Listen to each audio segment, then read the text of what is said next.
What's up, Barnhill family, and welcome back to your home for all things combat sports. Guys, today we're going to be recapping the incredible performance by Renato Moicano in his TKO doctor stoppage win over Benoit Saint-Denis. Additionally, we're going to discuss the X's and O's of what Alex Pereira and Khalil Rountree need to do if they want to get their hand raised in the UFC 307 main event coming up this weekend and make our predictions. Without further ado, let's get into it. So, Nick, we got to break down the incredible performance of Renato Moicano in his doctor stoppage victory over Benoit Saint-Denis. There were a lot of really good things that I saw out of Moicano in that first round, and really, first round against BSD was probably the best that we've seen Moicano look thus far. For sure. Everything looked really sharp. The initial reaction that I had when I saw the exchanges on the feet prior to the takedown was that Moicano had a massive speed advantage, and he was landing a lot of good shots. The takedown was obviously perfectly timed and beautiful, and then the transitions he showed. We knew he has great jiu-jitsu, obviously over 10 wins in the UFC by submission, but BSD is also known as a jiu-jitsu ace. So I kind of was thinking before the fight that those two's jiu-jitsu would essentially cancel each other out, and the fight would largely take place on the feet. But it certainly seemed like Moicano was levels ahead of BSD when it came to the transitions, to the control, to how he progressed the movements in order to get to those really devastating ground and pound positions. And ultimately, it was the damage he did in the first round that kind of festered and built and swole BSD's eye in that second 5 minutes that was what ultimately got him the stoppage. So really and truly, he put the work in the first round. And then I want to talk a little bit, too, about that shoulder, because we saw his shoulder was completely out of place, which you saw him kind of keep his power hand at bay the second round, which makes total sense. So thankfully for him, he put enough in the first to get the job done. Yeah, that was about as good of a round as you could possibly have in the UFC. Moicano looked amazing on the feet. The speed was really, really noticeable, and he was cutting good angles. He was getting just out of range and landing his counter shots. Everything looked really good, and I loved that takedown because what it was a full display of mixing the martial arts. He had he kicked it, caught a kick, which is kind of like a Muay Thai technique, and turned it straight into an arm drag or a leg drag to the back, and then he took it down to the ground, which is truly mixing the martial arts. And then, of course, he had the leg entanglement right after that to make sure he could keep top position. And then once he got to the ground, he was all about keeping top position and top pressure, and he did a great job at that. He threw a fair amount of strikes early on when he was trying to get the top positions that he wanted, and then once he found himself in mount and body triangle, he was able to find some of those amazing, devastating elbows and then some great ground and pound that really was the reason that the fight got stopped, because when you get into the second round, his shoulder was noticeably like out of socket. I don't know exactly what happened, but it was not good, and it took till like almost 2 minutes left in the round for him to even throw that punch once, and you can tell it felt very awkward for him. So I did have the second round going towards BSD, largely because of his boxing, the way he was able to control the pace better, and obviously the fact that Moicano wasn't throwing hardly any volume or anything other than a jab. That allowed BSD to open up his offense a little bit more. And the other thing that looked good in the second round for BSD was the takedown defense, because Moicano wanted to get the fight to the ground, obviously because of the shoulder injury, but BSD was better with his feet, better with his balance, and better with his boxing to avoid getting taken down and having the guy who's injured wanting the fight to take place on the ground on top of you, eating up minutes on the clock. So yeah, I thought the fight was interesting. I really would love to have seen them go all 5 rounds or get some more out of it, but the round Moicano put in the first round is more than enough to earn yourself a victory against a top guy like BSD. Yeah, no doubt about that. And I think it was the right call, too, because, you know, obviously you heard the resounding boos. BSD is the French fighter. But listen, this fight took place in France, and it was a French doctor that called the fight. So there was nothing nefarious there whatsoever. And I think it was the right call, because in the beginning you saw the doctor come in and he was doing, he was throwing up numbers with his fingers and asking BSD to call out the numbers. Now, I don't speak French, but I think BSD was getting the numbers right when he was able to look with both eyes. When the doctor covered one of the eyes, he was not able to get them as quickly, and I don't think he got all of them correct as the doctor was holding them up. And the doctor very clearly said to Mark Goddard, he can't see out of his right eye. One thing we know, I don't care if it's the hometown guy. I don't care if it's who everybody bought tickets to come and see. We have to play the rules fair as they are. We can discuss whether or not a rule should be, but if it's in the rule book, we have to go by it, regardless of who the fighter is. And in this scenario, it was the right call. It's very clearly stated in the mixed martial arts rules that if you cannot see out of an eye, you cannot continue. Yeah, that's as clear of a fight ender as they have. Exactly. And so ultimately a TKO doctor's stoppage is what we ended up getting. And thankfully for Renato Moicano, or if you're a Renato fan, he did what he had to do in that first round, because who knows where things would have gone. I, like you, did see the second round going in favor of Benoit Saint-Denis, but I just want to note too that it's very impressive that Moicano made that round even competitive, only using a jab and a few inside leg kicks. When he tried to throw that backhand, it was literally at half of the speed that it was in the first round. So there's no way, even if he fights through the pain, to throw that hand. And I was watching an interview with Moicano where he said that injury was even prior to the fight. Almost think of like TJ Dillashaw back in the day when his arm was just hanging limp. He knew he had that injury, but he wasn't going to pull out of a main event, especially a big opportunity like that. But obviously, differently than Dillashaw, Moicano did get the W. Speaks to how tough he is. Moicano's a really tough guy. And I think, shoulder injury aside, just looking at the first 5 minutes, we're in for some really exciting fights from Moicano from here on out, because that was as good as he's ever looked. Called out Paddy Pimblett. Called out, I said Pimblett because he said that. Called out Paddy Pimblett, called out Dan Hooker.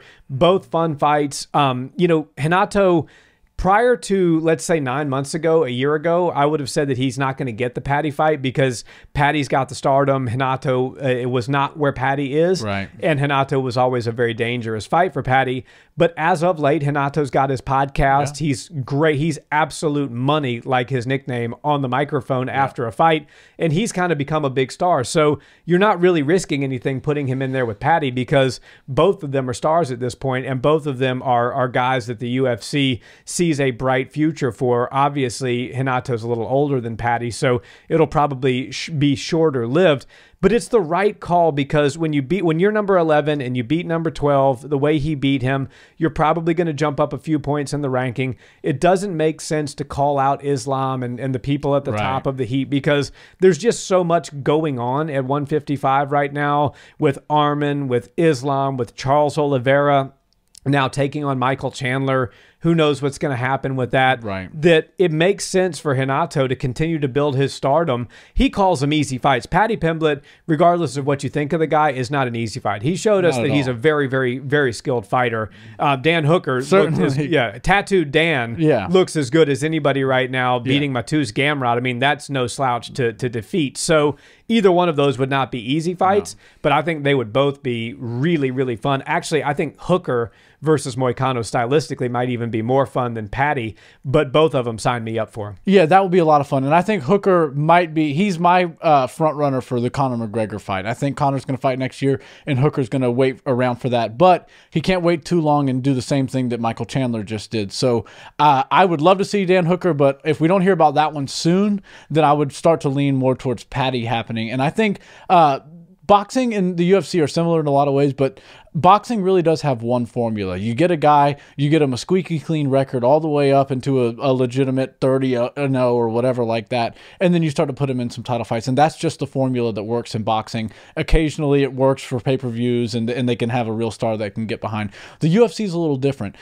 They will bring somebody in that they think has star potential, and they won't like throw him right to the wolves immediately. They'll bring him up a little bit, certainly not like a 20-fight thing like in boxing. It's about 5 fights that you get a little bit of grace on if you're lucky, and even still those turn out to not be such easy fights. But that's just the what everybody seems to think these days. But with the UFC these days, you've got 2 stars emerging in one division, like Paddy and now Renato Moicano, and eventually you can just take one of them and utilize the other one's hype with the other ones, and now you've got a even stronger force coming in to the division. They're ranked perfectly for that to happen. Whichever one of them gets it really does kind of emerge into that like number 7 or 8 spot and starts to talk to the people down there in the top 5. And I think that's exactly what what Moicano is capable of doing next, and I would like to see that. And I think Paddy the Baddy is only primed to be fighting legit ranked guys now that people know, because he is a household name and people are really starting to take to Paddy, and they want to see how far he can go in the division. So I think that's the right fight to do, but of course I would not be mad if they made the Hooker fight. Yeah, me either. Next for Benoit Saint-Denis, because this is an interesting one. You know, BSD before the Poirier fight was a guy that we all thought was on the fast track to a title fight. We thought that, you know, the guy's 27, 28 years old. Beast. Really good submissions, awesome power in his hands, has everything that is needed for a star and a champion. Now he's probably going to be looking at like the edge of the top 15, maybe even out of the top 15. He was number 12 coming in. I expect him to land 14, 15. Yeah. I do still think he'll have a number next to his name.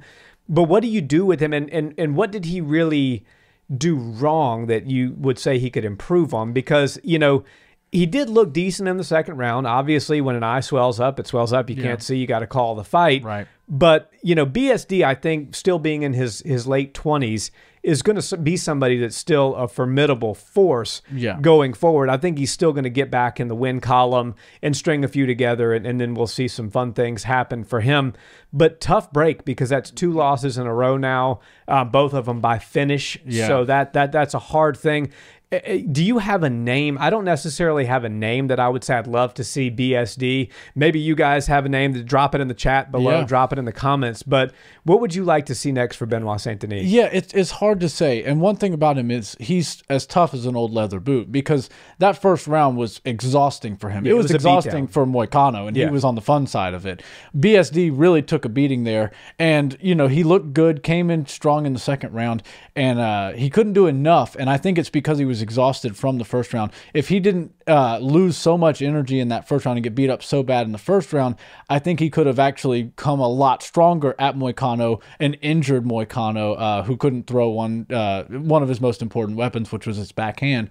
But, you know, it was just one of those things where he got beat up so bad in the first round that it just it took too much time and too much effort for him to get himself back into the fight. So I don't really know. And 155 is an interesting division, because things can change very rapidly up there. And then some people are very active. Some people are kind of inactive, and you don't know exactly where they're going next. But off the top of my head, rankings wise, similar numbers, maybe like a Jalen Turner or something. Yeah, I don't know. There's something that was kind of what I was thinking. Jalen Turner might be a good one. Rafael Fiziev, I know he's probably a little bit higher up. But he hasn't fought that much recently. And Benoit, like, quite frankly, he's going to need to take some time off, because that eye is not going to heal fully to where he can spar again for several months. No, and the Poirier thing was no easy thing either. Yeah, that was a, you know, a different type of finish, and he absorbed a lot of trauma with that finish. So Benoit Saint-Denis, I think, needs to take some time, recuperate himself fully. I agree. Take 3 months and heal up, get back in the gym, come out strong, feasibly look for somebody in the top 10 to 15 and get himself back in the win column. And, you know, if he can do that and string 2 more together, then he's righted the ship and is still on the right side of 30 years old. He still has a bright future ahead of him. But all in all, congratulations to Renato Moicano. Beautiful performance, beautiful display. Absolutely. And I want to say one more thing before we wrap, too, because a lot of fighters lately, Merab Dvalishvili, this has been on my mind because of the Sean O'Malley victory that he just had, say that grappling is boring in MMA. And I'll give it to you that grappling, if you're just laying and kind of holding a fighter down and doing only what's necessary to keep the fight from being stood back up, is boring. However, when you're a submission hunter, when you're just dropping just devastating elbows on your opponent like Renato was, when you're landing big shots, when you're transitioning well, when you're looking to advance position at all costs, to me, that is not boring at all. It's a very integral part of what mixed martial arts is. And I think we all need to appreciate the beautiful groundwork of Moicano. Yeah, there's definitely boring ground fighting. There's boring stand-up as well, just the same. But yeah, once you start to realize there's finite detail in every little aspect of the game, especially on the ground, when you start to see people do things on the ground and can control another human being, it's very fun to watch. And once you start to learn it, you appreciate it a little bit more. But yeah, all in all, great fights. And I think that if people start, if you watch the Moicano fight and you were bored by it, maybe fighting isn't the sport for you. Yeah. But either way you put it, I think that kind of performance is the type of performance that'll bring more fans to the sport. And yeah, hats off to him. So the time has come to predict Alex Pereira versus Khalil Rountree. Yes, sir. I am super excited for this fight. I know Alex Pereira is a 4.5 to 1 favorite. Khalil Rountree is not a guy that's currently sitting in the top 5. A lot of people thought that he wasn't deserving of this title fight, but that's a discussion for another day. We will see what happens after Saturday. But stylistically, I love this matchup. I don't think there's going to be any groundwork. If you're a striking fan and you like strikers that beat you up like you owe them money, which is what a lot of people say about Khalil Rountree, well, you've got the two right guys in there for that. Oh, yeah. Obviously, it certainly seems like Pereira has the massive advantage here. When you think about the list of names that he's fought since he's become a UFC champion, I know Khalil Rountree has been in the UFC a lot longer than Alex Pereira, but for Alex, this is maybe the lightest on the scale as far as rankings are concerned and star power is concerned of opponents that he's fought in quite some time. Yeah. You know, Israel Adesanya, Sean Strickland, Jamal Hill. The guy is just putting a list together of former champions that is quite impressive. Yeah. And Khalil is a guy who's been around the block a time or two, but never reached the top echelons. Now, Khalil has spent a lot of time in Thailand refining his game, and he's a completely different fighter than he was when he came into the UFC. Right. How do you see technically the path for Khalil being, and then I want you to kind of give me that same answer for the path that Pereira needs to take. I think we all know that Pereira just needs to land a few of those patented left hooks, maybe a switch kick like we saw against Yuri in his last fight. He's devastating. He's always dangerous, and he can always finish you. What are your thoughts from the technical perspective? Yeah, well, when you look at Alex Pereira, if you're preparing to fight him, you have to assume that you're going to have a disadvantage on the feet, so try to take this fight to the ground. Well, we've seen people do that and not have a ton of success. He's very good at keeping the fight on the feet. Khalil Rountree is also a very complete striker. He's not going to take you down, so this fight is going to be a strike fest for as long as it lasts, and I'm predicting KO for sure. Who's getting the prediction will come in just a little bit, but this is going to be a KO. But I do think the pace is going to be fought at one that's favorable for Alex Pereira early on, and that's because both guys are calculated strikers. Khalil fights you like he wants to hurt you, but he only does that in the right moments. He doesn't just come at you crazy, which is another tactic that some camps might look at as an option for Pereira. Go out there and just bum rush him and try to get really make it ugly. If you go out there and try to strike with Pereira, you're not going to have any success, so try to get ugly. I don't think Khalil's going to do that. I think Khalil believes in his skills, and he thinks that he can match what Pereira can do on the feet. And I'm interested in seeing that battle take place because I think Khalil's going to have a speed advantage. I think the fact that he's a different frame body than what Pereira has fought since he's been in the UFC lately. Think about, Israel Adesanya. He's a tall, long guy. Jamal Hill, similar build, very long. Khalil is going to have the height disadvantage, but sometimes that can make your opponent a little bit more difficult to hit, and that gives them the speed advantage if they're a lighter person. In Rountree's case, he is. So I do think there's some variables that make this fight more interesting. Not enough to sway my prediction in Rountree's favor. I know he's an underdog and a kind of a sizable one. I think it's for good reason, though. Pereira, he brings a moment. He's not just a fighter. He's this guy who brings an entire moment. And whether you're in the fight world or you just watch it casually, when he's fighting, in just a short amount of time, he's been able to capture people's attention totally. And now he's one of our favorite fighters in the sport, maybe in the sport's history for some people. So I think that when you're fighting Pereira, you're not just fighting one of the most lethal strikers in the world. You're also fighting the moment, the huge moment that of him walking out and doing the famous crossbow thing at you. Like, there's a lot behind what comes with fighting Pereira. I don't think Rountree is going to be more phased than anybody else, but I would be a fool to say that these guys aren't phased a little bit in the build-up in fighting a guy like Alex Pereira after what he's done in such a short amount of time in the UFC. So I say all that to give my prediction. I think it's going to be a slow, calculated fight at the beginning. We're going to see some cool striking exchanges and a lot of maybe feinting and acknowledgement going on between two guys without a ton of action at moments, but then it's going to pick up, of course, and I think Alex Pereira gets it done probably by TKO somehow. I'm going to go 4th round. Fourth round. Interesting. And I do think Khalil Rountree can win this fight. Yeah.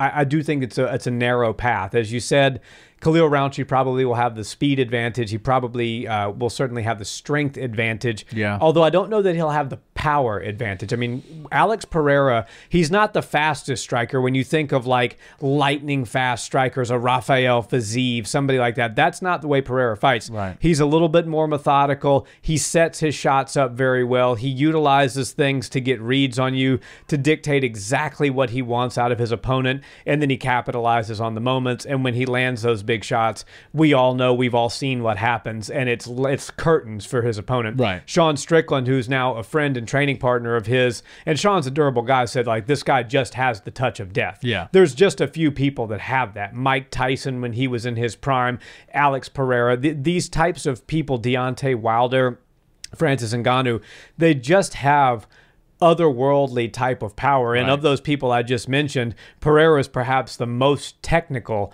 of all of those people, in addition to having that power, which is what makes him really a true weapon inside of that cage. I don't think that Salt Lake City is going to play a factor in this fight, because I do agree with you that it's going to be a little bit slower of a pace.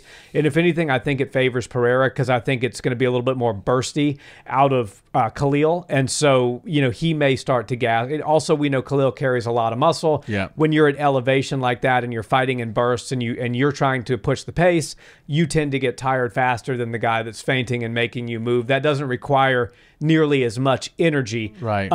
I think that it's going to be a very even first round. I think both guys are going to have some moments where, if you're a fan of either, you're going to be on the edge of your seat and like, whoa, oh man, I didn't, if that had landed, it could have been bad. That me that type of thing. But I'm going Alex Pereira TKO in the second round. Early. I think the first round, he kind of feels Khalil out, gets some reads on him, and then, you know, probably edges out the round. Khalil looks to pick up the pace in the second round and comes at him with a little bit more intensity, and that's where we know Alex finds those moments, whether it's a hook, whether it's a switch kick as we saw against Yuri, whether it's a straight punch. Alex, don't sleep on Alex's straight either. No. Everybody talks about the hook because he puts so many people down with it, but Alex Pereira has a great straight down the pipe as well. And that usually assists the hook. Exactly. That's usually, if the hook doesn't finish you off, the straight's coming right behind it. So I'm going Alex Pereira. You're 100% right about the moment. Alex Pereira brings a moment to this sport, and very few people have we ever seen in the UFC's history emerge to superstardom that don't speak English. Now, I know this is a global sport, more so now than it has ever been, but traditionally, if you want to be a mega star, a Conor McGregor, somebody like that, a Nate Diaz, you need Jorge Masvidal, you need to speak English. Yeah. Alex Pereira has turned that on its head. He is absolutely the sport's biggest star right now, in my opinion. And with these knockout wins, he's only going to continue to get bigger and bigger. I think Alex Pereira is primed for this. I think he's going to go out there and he's going to knock Khalil Rountree out in the second round. I say he does it with his hands. I'm going to call a straight punch. I don't think it's going to be a hook this time. I think he's going to show us something a little bit differently. It's going to be pretty interesting. Either way, it's going to be a lot of fun, and the people in Salt Lake City are in for a good UFC card. I don't think they have to worry about a Paulo Costa, Luke Rockhold type situation where both guys were gassed 2 minutes into the first round. These guys, you know, like exactly what we're calling the moment. The kids these days, they're calling it the aura. Yeah. Chama has the aura. So I can't wait to see, you know, the Salt Lake City fans really enjoy this one. But yeah, all in all, I think Pereira is going to get this job done because of his technical skills. Rountree's a formidable opponent, but yeah, I just think it's going to be one for the champ again. Agreed. That's 2 for Pereira, guys. Drop your prediction in the comments below. Let us know, is anybody out there taking Khalil Rountree? We'll see you next time. Peace. Guys, thanks so much for listening to this episode. If you've enjoyed, we'd really appreciate you leaving us a 5-star review. It helps out tremendously with our exposure, and we'll see you in the next one.